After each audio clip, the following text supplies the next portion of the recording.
नमस्कार, सभी का स्वागत आज की वीडियो में।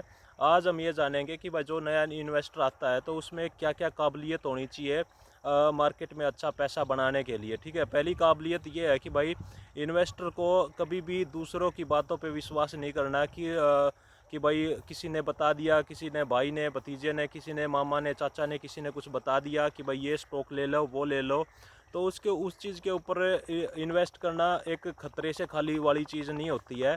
और हमेशा जो नया इन्वेस्टर ना हमेशा वो ये सोचता है कि भाई जो बड़े इन्वेस्टर हैं, जो म्यूचुअल फंड वाले हैं, फॉरेन इन्वेस्टर हैं, ठीक है, और जो स्मार्ट इन्वेस्टर हैं, वो लोग क्या खरीद रहे हैं मार्केट के अंदर। और ये नॉर्मल सी चीज़ है, सभी को ये जिज्ञासा रहती है जानने की। लेकिन ज़्यादा ज़रूरी जानना ये है कि भाई वो जो बड़े इन्वेस्टर हैं वो उस चीज़ को क्यों खरीद रहे हैं, उन स्टॉक्स को क्यों खरीद रहे हैं। क्योंकि असली जो इन्वेस्टर की पहचान यही होती है कि भाई असली रीज़न के पीछे भागना, कि भाई कि पैसा, यहाँ पे पैसा बनाना ज़रूरी नहीं है, यहाँ पे जानना ये ज़्यादा ज़रूरी है कि पैसा बनाया कैसे जाता है।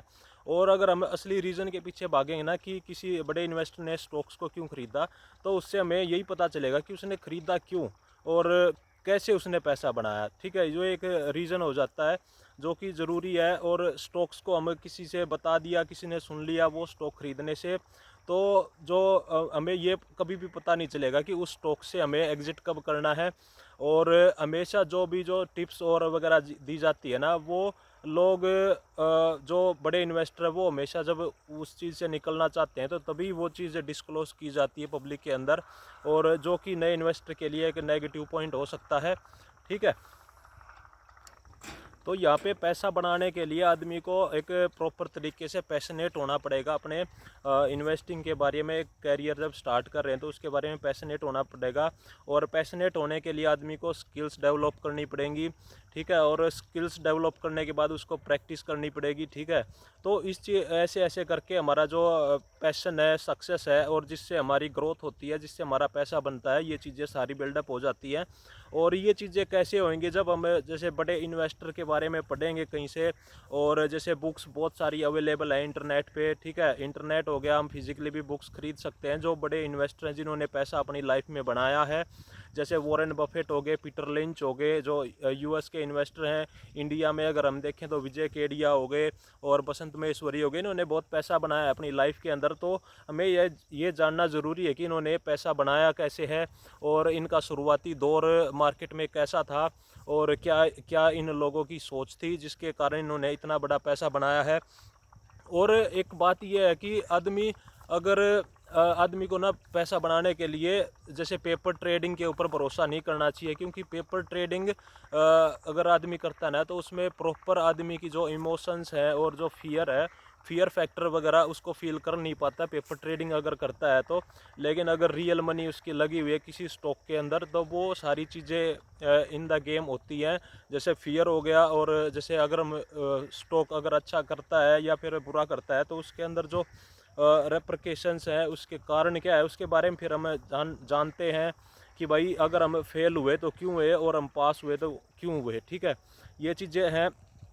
और आफ्टर पिकिंग स्टॉक्स, जो पैसा हम किसी स्टॉक के अंदर लगा रहे ना तो उसके अंदर एक सिग्निफिकेंट अमाउंट हमें लगाना चाहिए। कोई भी स्टॉक के अगर अंदर हम लगा रहे हैं तो ये सारी बातें एक अच्छे इन्वेस्टर की बातें हैं जो कि ध्यान रखनी चाहिए कि भाई अगर हम कोई स्टॉक खरीद भी लिया तो उसके अंदर सिग्निफिकेंट अमाउंट लगी होनी चाहिए आदमी की, ताकि, क्योंकि अगर छोटा पैसा हम लगाएंगे तो एक पेपर ट्रेडिंग जैसा ही काम हो गया, उसमें भी आदमी ज़्यादा इमोशंस वगैरह कुछ फील नहीं कर पाएगा और छोटे पैसे को गवा देगा और भाग जाएगा, रिस्क ज़्यादा लेगा। लेकिन अगर एक सिग्निफिकेंट अमाउंट लगी होगी तो उसके अंदर आदमी सारी रिस्क मैनेजमेंट अपना देखेगा, बिज़नेस के बारे में जानेगा। ठीक है, कैसा बिज़नेस कर रहा है, क्या इनका बिज़नेस है, कैसे ग्रोथ हो रही है, कैसे और ज़्यादा ग्रोथ हो सकती है।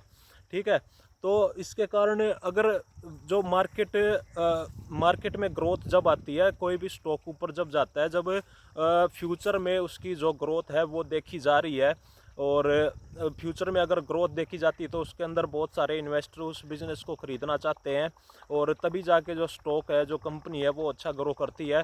अब जैसे मान लो मैंने कोई कंपनी खोल ली तो उसके अंदर अगर लोगों को ग्रोथ दिख रही है तो उसमें बहुत सारे इन्वेस्टर आ जाएंगे पैसा लगाने के लिए कि भाई मैं भी पैसा लगाता हूँ, मैं भी पैसा लगाता हूँ, और तो वहाँ से फिर बिज़नेस ग्रो होता है अगर पैसा आएगा तो, ठीक है। और हमेशा आदमी को, जो बड़ा इन्वेस्टर है ना, उसको ऑप्टिमिस्टिक रहना चाहिए मार्केट में। और ऑप्टिमिस्टिक का मतलब ये आशावादी होना चाहिए आदमी को, हमेशा पॉजिटिव सोचना चाहिए कि हाँ आगे आने वाला जो दिन है और आगे आने वाले जो महीने हैं, साल हैं, वो अच्छे होंगे मेरे लिए, मेरी इन्वेस्टिंग के लिए, मेरे पोर्टफोलियो के लिए। तो हमेशा अगर हम नेगेटिव सोचेंगे तो फिर हमें मार्केट में ना टिक नहीं पाएंगे और वहाँ से भाग जाएंगे, ठीक है, ये भी बात है। हमारे इन्वेस्टर को ना अपने जितने भी नेगेटिव थॉट्स हैं उनको एक साइड में कर देना चाहिए, क्योंकि हमेशा इन्वेस्टर क्या सोचता है, अगर मैंने कोई स्टॉक खरीद लिया, ठीक है, और वो स्टॉक अगर ऊपर बढ़ नहीं रहा है तो मैं ये सोचूंगा कि इन्वायरमेंट ख़राब है, ठीक है, कि इन्वायरमेंट ख़राब है, वैल्यूएशन इसका बहुत ज़्यादा हो गया था, ठीक है, ये चीज़ें मैं सोचूंगा। और अगर कोई स्टॉक ज़्यादा हो गया है तो उसकी ये न्यूज़ फैल जाती है कि भाई वैल्यूएशन बहुत ज़्यादा हो गया है, और लेकिन किसी चीज़ का वैल्यूएशन ज़्यादा हाई कुछ नहीं होता है। अगर कोई कंपनी अगर ग्रो कर रही है तो उसका वैल्यूएशन और ज़्यादा से ज़्यादा बढ़ता रहेगा और ज़्यादा से ज़्यादा इन्वेस्टर उसके अंदर आते रहेंगे। अगर कोई बिज़नेस ख़राब है और उसकी ग्रोथ नहीं हो रही तो उसका वैल्यूएशन और घटता रहेगा, क्योंकि उसके अंदर जो इन्वेस्टर्स का इंटरेस्ट है वो बढ़ नहीं पाएगा और वो हमेशा घटता रहेगा, ठीक है। हमेशा हमें जैसे इन्वेस्टिंग में ना दूसरे को दोष नहीं देना चाहिए कि भाई ऑपरेटर ने यहाँ पे गेम खेल दिया, मैं स्टॉक से जल्दी निकल गया, ऑपरेटर इसको ऊपर ले गया, ऑपरेटर पैसा बना गया, ठीक है, ये सारी नेगेटिव बातें हैं। इन नेगेटिव बातों से हमें दूर रहना चाहिए। हमेशा रिस्पॉन्सिबिलिटी अपने आप लेनी चाहिए। अगर हम इन्वेस्टिंग कर रहे हैं तो हमेशा हमें अपनी प्रॉपर रिसर्च करनी चाहिए उसके ऊपर, ठीक है।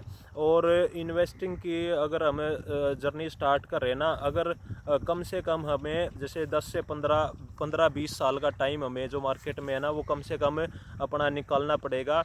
और इस टाइम फ्रेम में हम ये नहीं कर सकते कि भाई अच्छा मार्केट अगर चल रहा है तो मैं मार्केट में इन्वेस्ट कर देता हूँ, और बुरा टाइम चल रहा है, मार्केट अच्छा ग्रो नहीं कर रहा है और कुछ नेगेटिव न्यूज़ आ रही है तो मैं यहाँ से निकल के भाग जाता हूँ। तो ये चीज़ें हमें अवॉइड करनी है। हमेशा हमें 15 से 20 साल के लिए मार्केट के अंदर बने रहना है, ताकि हम 15 से 20 साल के समय में ना हम कम से कम 3 बुल मार्केट देख लेंगे। और उससे क्या होएगा कि हमारा जो पैसा है वो अच्छा खासा ग्रो हो जाएगा। और हमेशा जो जितने भी बड़े इन्वेस्टर हैं जिन्होंने अपनी एक लिमिटेड कैपिटल से जिन्होंने रिटायरमेंट फंड बनाया है, तो उनका तरीका यही रहा है कि वो हमेशा कभी भी मार्केट से भागे नहीं है, वो हमेशा बने रहे हैं, उन्होंने इन्वेस्टिंग की है और उन्होंने बहुत सारे जो पुराने इन्वेस्टर हैं जिन्होंने पैसा बनाया उनके बारे में पढ़ा है, लिखा है और अपनी रिसर्च करी है, तभी उन्होंने इन्वेस्ट किया। कभी भी दूसरों की टिप्स के ऊपर उन्होंने काम नहीं किया है, अपने तरीके से काम किया है, तो इस तरीके से पैसा बनता है। और इस तरीके से ये सारी बातें थी भाई जो इन्वेस्टर की एक जो ख़ास बातें हैं इन्वेस्टर की वो होनी चाहिए, और इन चीज़ों का हमें ध्यान रखना चाहिए अपनी इन्वेस्टिंग जर्नी में, ठीक है। मिलेंगे नेक्स्ट वीडियो में। आप लोगों को कैसा लगा video please comment below and see you in next video. Thank you.